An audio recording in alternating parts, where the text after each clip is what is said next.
आपण सर्वच जण दररोज अगदी सकाळ संध्याकाळ चहा पितो. थोडासा थकवा किंवा मरगळ जरी आली तरी गरमागरम चहाची तलब प्रत्येकाला येते. कारण चहा पावडरमध्ये असे काही घटक असतात जे आपल्या शरीरातील काही पेशींना ॲक्टिव्ह करण्याचे काम करतात आणि त्यामुळे चहा प्यायल्याने फ्रेश वाटतं, तरतरी येते. आणि हाच फरक चहा पावडरच्या वापराने आपण आपल्या बागेतील रोपांमध्येही बघू शकतो. रोजचा चहा पिऊन झाल्यावर चहा पावडर फेकून न देता ती चहा पावडर स्वच्छ धुवून घेऊन कडक सुकवून आपल्या बागेतील रोपांच्या वापरासाठी आपण साठवून ठेवू शकतो.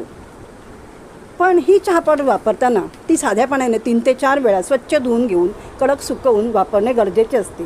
कारण त्यामध्ये असणाऱ्या साखरेचा व दुधाचा आपल्या रोपांना त्रास होऊ शकतो. साखरेमुळे रोपाच्या कुंडीत मुंग्या येऊ शकतात, तर दुधाचा अंश जरी चहा पावडरमध्ये राहिला तर एक प्रकारचा घाणेरडा वास येऊन मातीमध्ये बुरशी येऊ शकते.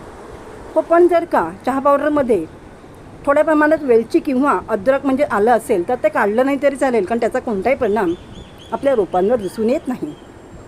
चहा पावडरच्या वापरामुळे आपल्या रोपांच्या उत्तम वाढीसाठी आवश्यक असणारी प्रथम पोषक तत्व म्हणजेच NPK, नायट्रोजन, पोटॅशियम व फॉस्फरस चहा पावडरमधून योग्य प्रमाणामध्ये मिळाल्याने रोपाची वाढ चांगली होते.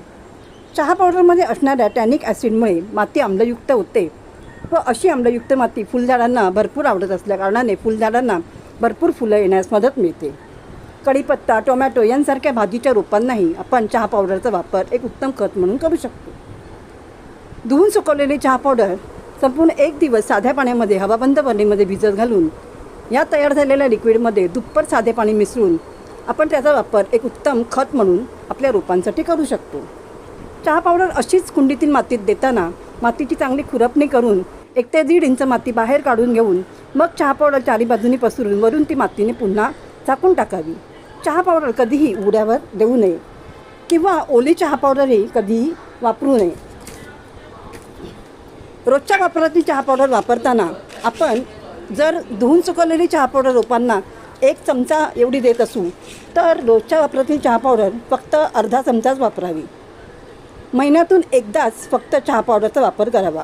कारण जास्त आम्लयुक्त मातीमुळे आपल्या रोपाची मुळं मातीतून आवश्यक ती पोषक तत्व शोषून घेऊ शकत नाहीत.